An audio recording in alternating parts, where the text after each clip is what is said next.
Welcome to King Said So, Africa's one land, one language, one currency, one army on King Said So. Africans can unite. Your Pan-Africanist podcast. Enjoy. Peace in Pan-Africanism to all my African brothers and sisters from all around the world. Welcome back to King Said So. I'm your host, King 053, Mr. Easy, Imali, Enengi. And we're back at it again with another one. And this time around, we are still monitoring Julius Malema. His every move, his every words, And I found it on a sidebar. I found it very interesting that Jacob Zuma is not interviewed that much on national TV. The spokesperson, Undlela, is always interviewed, but Jacob Zuma for MK, I would like to hear Jacob Zuma being interviewed, man. If you'd like to see Jacob Zuma being interviewed, write Jay-Z for MK on the comment section. Anyway, Julius Malema was in another interview, another interesting interview. Of course, your boy analyzed and listened to every word that Julius Malema said. And I want to highlight, how many points am I highlighting for you guys? Only 3 points for you guys, of which is very important. Where does the EFF see themselves in terms of percentage-wise? What are they saying about the land issue? Surprising what I'm going to tell you there. And also the party that they are willing to work with in the coming elections, should they not get 50% plus, or should the ANC fall under 50% plus one? Let's listen first to the percentage that the EFF sees itself getting in the next election. Well, in that they will grow in this outing, but you may even eclipse the DA, according to some polls. But what is your internal polling saying as the EFF? How are you expecting to fare? Well, internal polling, including Ipsos, because we also invite Ipsos to our own meetings, and we are now sitting comfortably beyond 30% as the EFF internally.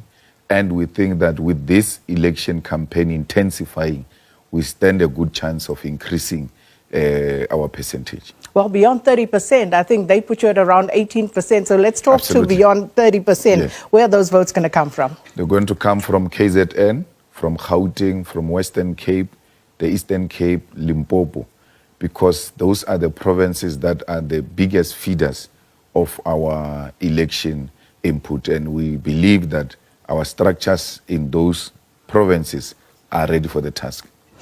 So there you hear it from the horse's mouth. They are looking at somewhere between 30%. It's a high aim for the EFF.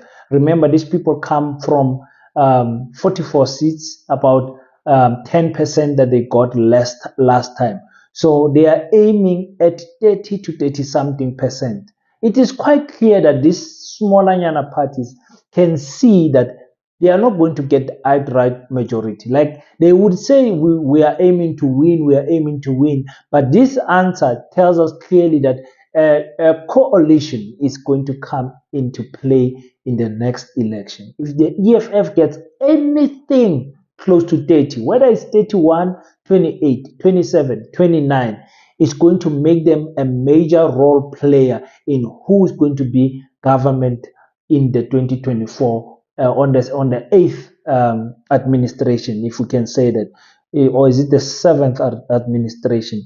So I'm very interested, because he said all of these votes will come from KwaZulu-Natal, Eastern Cape, Western Cape, Gauteng, Limpopo, skipping Free State, Northern Cape, and Northwest. So the ANC, the EFF is not that strong, admittedly, in those specific provinces. They still need to work a lot. But 30%, I don't know. Where do you see the EFF? My prediction of the EFF is something between 23 and 27, something in between there.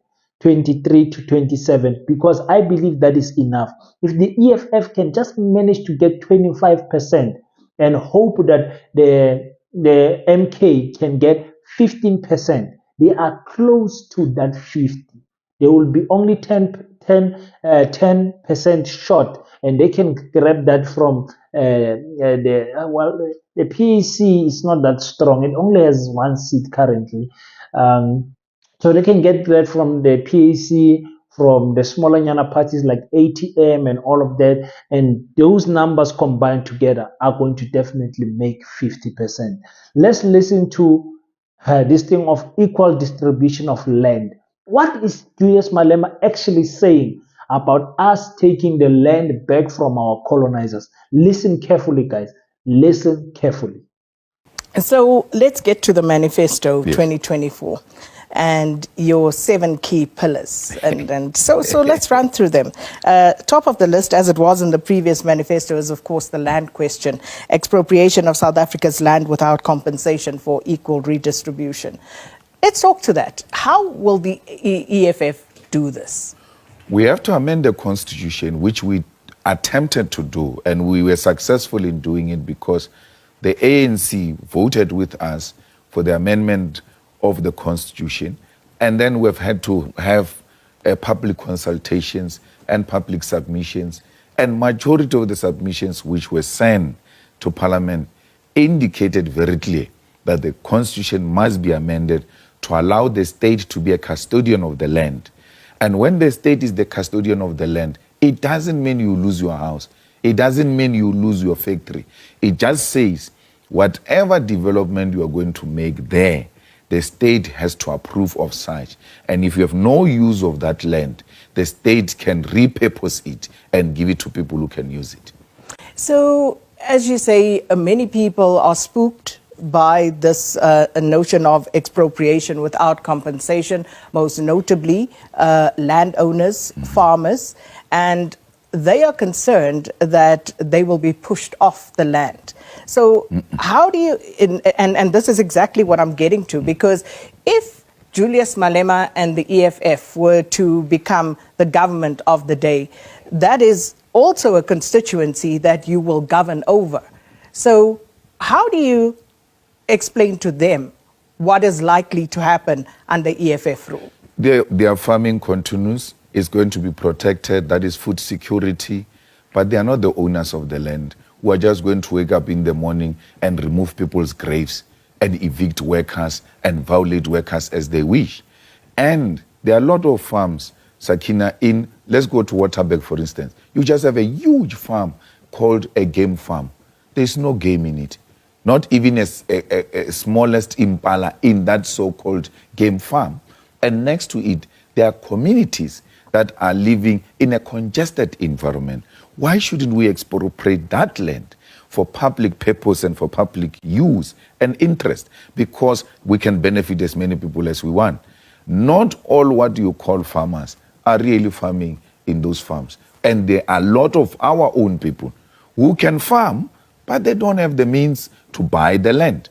Because in South Africa, in terms of the current arrangement, you have to have money to buy the land. So the willing buyer and the willing seller. You might be a willing buyer with the money, but what if there is no willing seller?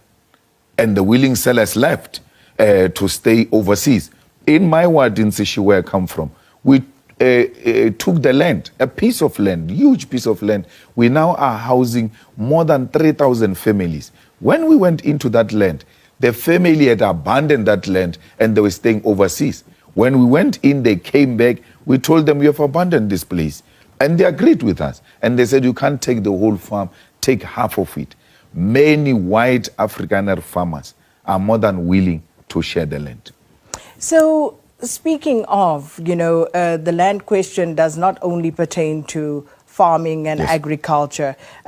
What about urbanites? And speaking to, depending on where you're reading, the 14% land that's owned by the state, according to the land audit that was done by the state.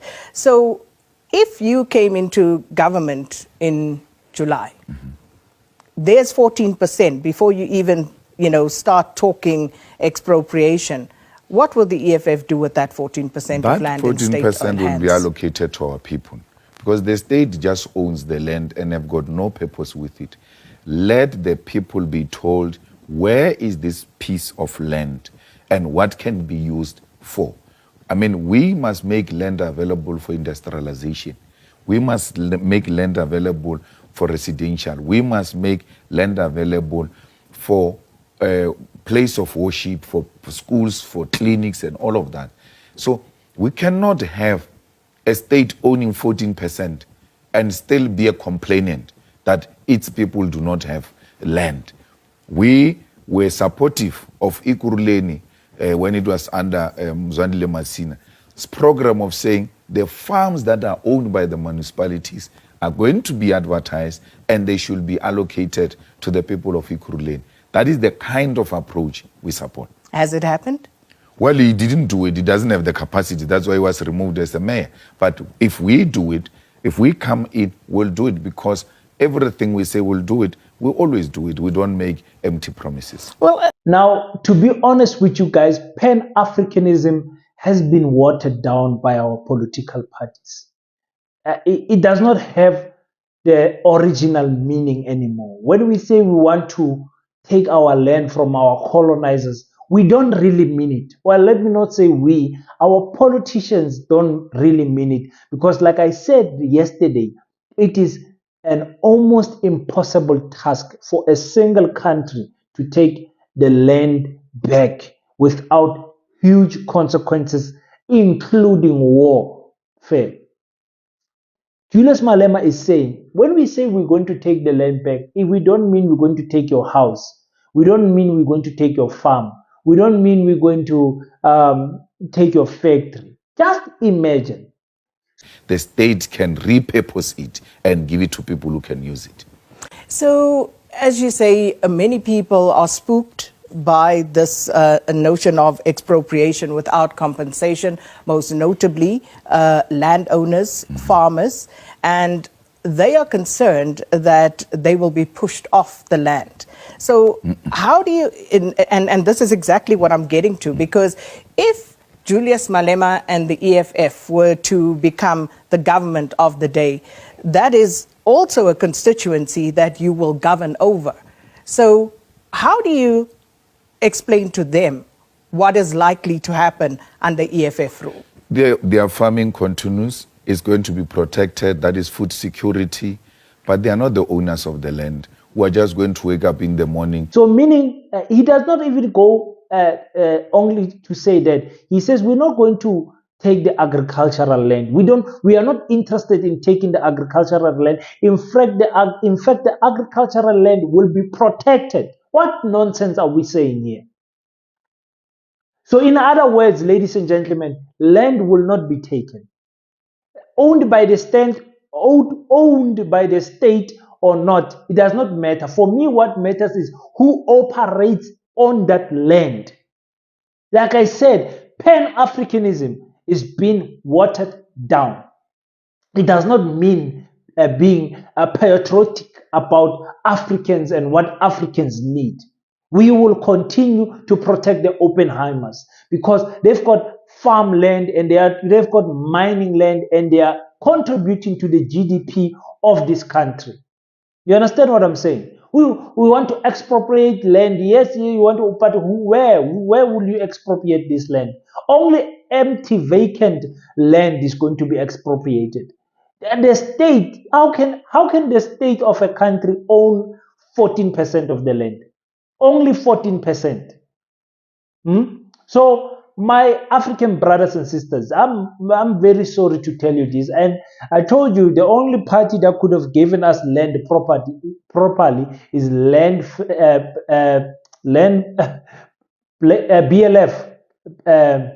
BLF was with Andile Ngcutam was going to be the only party that was truly going to give us land. BLF, they were talking land or death. What did they mean about that? They were ready for war. Not these other political parties, not the EFF, not the PAC, not the ATM, definitely not the ANC. Maybe Mkhonto, I'm not sure about Mkhonto. Mkhonto might just give us the land, but I haven't had a proper strategy that they are talking about on how to take the land. There is so many preparations that you have to have when you are taking the land.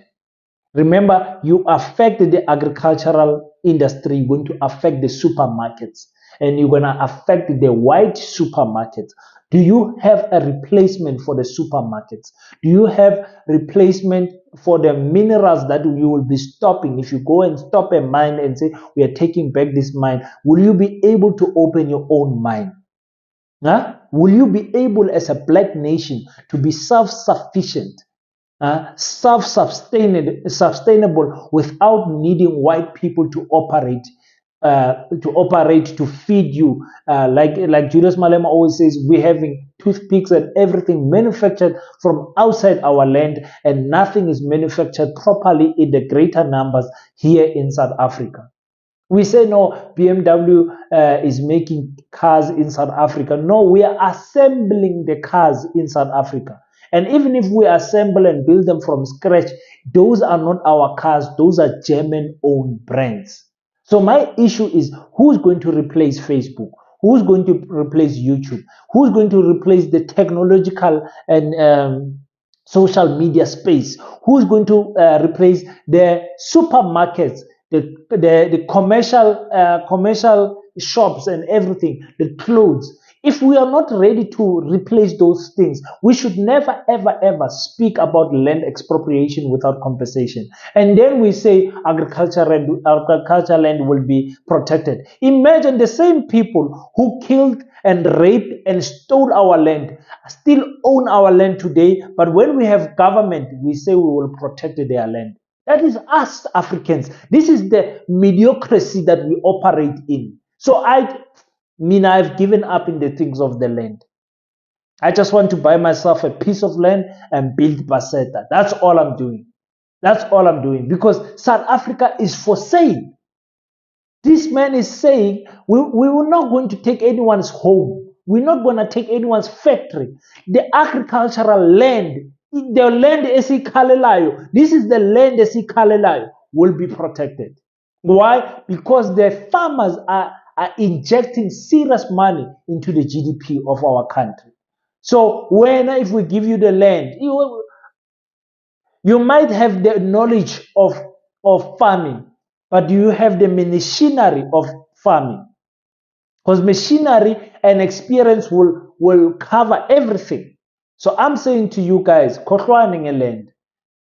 Kohlwane. Even if they pass the bill and they change the laws, and expropriation without land is formally a law in South Africa, I'm telling you, the wheels are going to turn so slow, and they're going to be selective to other weak white people and not the major people. Not the major farms. Those farms, they've got nothing to worry about. That's why I said, as white people, vote for the ANC, man. The ANC will protect your needs as white people. I can speak the whole day when it comes to land and how we are Pan-Africanists, claiming to be Pan-Africanists, has been deceived as a nation. True Pan-Africanism is what is happening in Burkina Faso, Mali, and Niger. Julius Malema is continuously praising Ibrahim Traoré, the president, the youngest president in Africa right now, to say that man is a true Pan-Africanist. We don't have true Pan-Africanists here in South Africa. I'm telling you, there is no land that we're going to take. I'm sorry to say that. I'm hurt to say that. But we heard it from his mouth. He's saying agricultural land will be protected. Protected. Yeah, no. Let's quickly hear what Julius Malema says about him working with other parties, and which exactly are these parties that the EFF is willing to work with. Those who are with us in this particular arrangement, because those kind of coalitions and all of that depends on buy-ins of other people. But in this case, we're speaking about the EFF government with absolute majority, or with other parties that are progressive and have got two-thirds majority like President Zuma is predicting. Then we'll be able to do the things we are saying. Speaking of, I saw that birthday message that the former president sent to you, where he also makes, that particular point about going forward a two-thirds majority to amend the constitution. Which are the parties that the EFF is likely to work with post the elections? Well, the PAC is there, and that which we are preaching, the PAC has been preaching this from the time of Subukwe. The ATM preaches the same gospel, and many other formations that are there and are willing to say we need to put our differences aside and look at what is in the best interest of an African child. And that's the type of language we listen to. MKP now, which has come into the playing field, also indicate that the expropriation of land without compensation is fundamental. And those are the kind of language we listen to. And the ANC, by the way, which elected Cyril in 2017, CR17, took a resolution to expropriate land without compensation. So is there an opportunity post-elections for you to work with the ANC? Because it seems like nobody really, except for the parties that you mentioned, everybody seems to also want to push the EFF out, almost to ice you out. Absolutely. So what are the conversations that are going on? Well, it's the Oppenheimers. When you talk land, you are a direct threat to the Oppenheimer family. So those who are saying the EFF is enemy number one, those who are saying we can't work with the EFF, go and look at their financials and who gave them millions just in the previous term. You will realize that these are the parties that are financed by Oppenheimers. They finance every party that is anti-expropriation of land without compensation. So, well, we worked with the ANC now on this motion, and they chickened out last minute, where they said we can expropriate a rotten land without a compensation. What are we going to do with the rotten land? Now, it is interesting to hear who Julius Malema is willing to work with.